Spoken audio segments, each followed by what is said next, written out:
Well, this is what's going on now with us. We're not exactly sure, to be honest, if it is, but the chances that it is cancer again is high, especially because the particular kind of cancer she had. Um, they found a lesion. We're not exactly sure if it's from the surgery um, or a new metastasis forming. We cut it in early parts. Um, See, you have to understand right now. I'm not a doctor. You know, I've been learning as I go. With this whole stuff, nobody's here holding my hand or teaching me how. I'm reading. Basically trying to find. And her particular kind of cancer is a hormonal based cancer. So I have to be very particular on how I treat it. It's not just your normal deal where I can just. So, but since we caught it in early parts, we're waiting past scans and blood work. Everything was fine. 30 weeks now, more than 30 weeks now, no cancer. So, not unless there was something that I missed on the last scan, but, I went over everything and, I'm just kind of fucking frustrated. But, you know what I mean? I'm still real confident. Why? Because, we beat this once before. Especially because it's an early point right now. I have all the confidence in the world we'll go right back to where we were. I noticed the difference. Why I believe this happened? Obviously, she had radiation. She didn't have chemotherapy, but she had radiation. She had a metastasized tumor on her L3, L4, L5 vertebrae in her lower back, okay, from her bone up. They fused her spine together, but when they did that, they removed the tumor. The tumor was probably the size of bigger than a softball. It metastasized around all those bones, those vertebrae, as well as her nerve ending. Um, you got to remember, the spine stops midway in your back. It doesn't go all the way down your butt bone.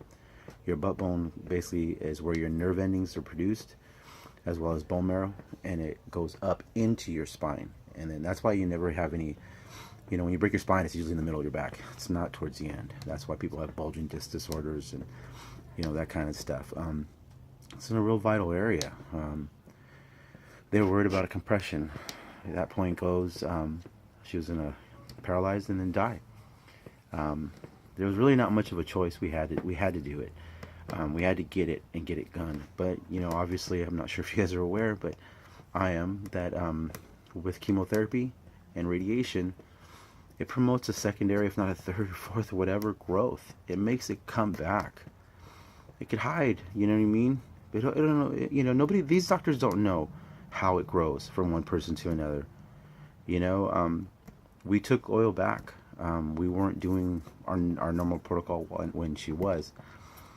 Took it back to like the proactive, so to speak, kind of deal, BB size. Well, I noticed a difference. Last few months, she's been getting more pains and things have been things are showing. I blame myself. I didn't see the signs. I didn't look at it that way. I just thought she was tired. That kind of stuff. And I should have known. Because this woman was literally doing water aerobics 7 months out of a bone fusion surgery. So we're going back to our normal protocol, which is obviously more than a gram of oil a day. She's taking it full on. Her thing. This girl hates it. She's not one to smoke, so this isn't about getting high. This is about saving lives. And people are under the misconception that, that we want to brag about it because, you get such a good buzz. Fuck all that buzz shit, man. I just want my girl to be fine and healthy. I'm tired of this shit. Well, I mean, I have my faith and I know what I know. I've conferred with every doctor I know at this point, and gotta remember there's no cure for cancer. Cannabis oil, I mean, it's already done wonders. It's done miracles for her. She should be already literally on her deathbed, if not dead already. They were saying maybe a year. It's been 30 weeks. She should have been really laid up at this point. And so I gave that all to God and cannabis oil. So we're gonna go back to what we were at. Right now we're doing more. I've never seen anybody take as much as this girl's taking right now, and she's doing it like a champ. Scared, you know what I mean, but still positive. I'm more scared. It feels scared and frustrated, because my girl shouldn't be having to go through this shit. You know, help so many people. They're all fine. They're all still doing fine. But it's just like, what the fuck. So I'm just frustrated. That's it. I'm ready to do this again. She's gotten her ass kicked. She's down. And I don't know about any of you guys out there, but when you see your love, down and hurt and scared, and it's kind of hard not to affect you. Kind of hard. At least I hope that's how you guys are. Because it's she's my everything. So I'm just trying to keep rocking. Haven't really slept the last few days. Probably shows, beat. But I don't know what else to do. Except for trying to find something, anything that'll kind of push me in the right direction and keep on top of things. Just sucks, being this way. I have some really good friends, and people have reached out. The true colors in people have come and gone. I'm over it. Family, that kind of shit just kind of burns. I got, real one cousin that's really been there. Some pretty good friends. None of the people that I expected, to be honest with you. But Scotty, Tish, Kostecki, that motherfucker has just been the big brother that I probably always wish I had. Not real on the sensitive side, is always very straight out, but gotten in some great debates with the man, but ultimately he always gives a shit, and kind of helped. Got a text the other day and wasn't really expecting it.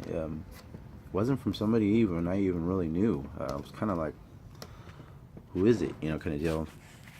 Well, I guess she's dating, or if not in a serious relationship with a fuck cancer family member. His name's Ruben.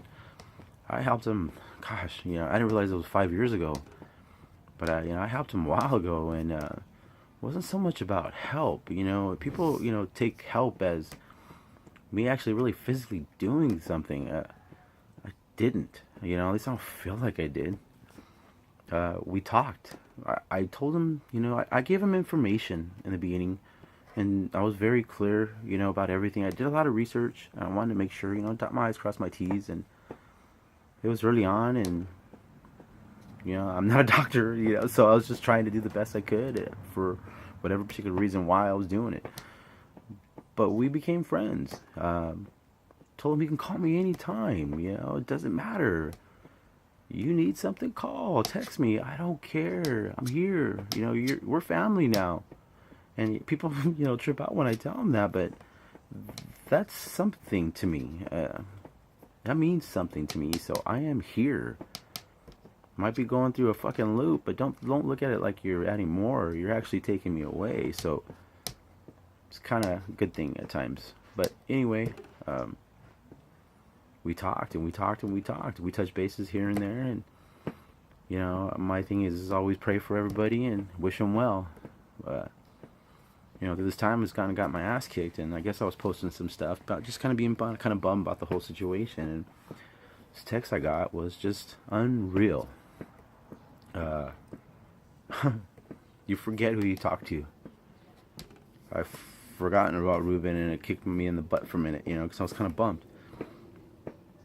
But you have to look at it. I probably talked to more than 2,000 people already. Tired. But kind of way overwhelmed, Message was pretty awesome. I never really look at it like I'm really like impacting on anybody's lives. I do what I do, and then I'm gone. But to hear that kind of a deal was just It was kind of like the spark I needed to kick me in the ass and get me up again, kind of deal. But it worked. But just wanted everybody to know what's going on. We're not done. We didn't get beat. Bump in the road. If you know me, nothing stops. And the love that I have from my love will conquer. Fuck cancer.